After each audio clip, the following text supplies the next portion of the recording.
હાલ દાળ ભાત ખાનારા લોકો માટે એક દુઃખદ સમાચાર સામે આવી રહ્યા છે। આબોહવા પરિવર્તનને કારણે દુનિયાભરના દેશોમાં કાર્બન ડાયોક્સાઇડની માત્રા વધી રહી છે, જે ધાનની ઉપજ અને તેના પોષક તત્વો પ્રભાવિત કરી રહી છે।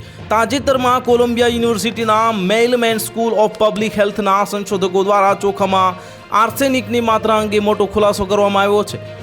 તેઓના જણાવ્યા અનુસાર આબોહવા પરિવર્તનના કારણે ચોખામાં આર્સેનિકની માત્રા ઝડપથી વધી રહી છે અને અત્યાર સુધી ચોખામાં આર્સેનિકની ઓછી માત્રા હતી, જે નુકસાનકારક નહોતી, પરંતુ હવે જે રીતે આર્સેનિકનું લેવલ વધી રહ્યું છે તે ગંભીર જોખમની આશંકા ઊભી કરી રહી છે।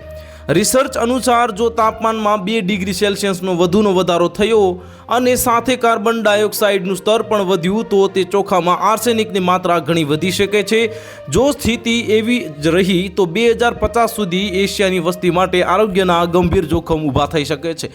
આ રિસર્ચ અનુસાર ચોખામાં આર્સેનિકનું પ્રમાણ વધવાથી હૃદય સંબંધિત રોગો, ડાયાબિટીસ અને કેન્સર જેવી સમસ્યાઓમાં વધારો થશે।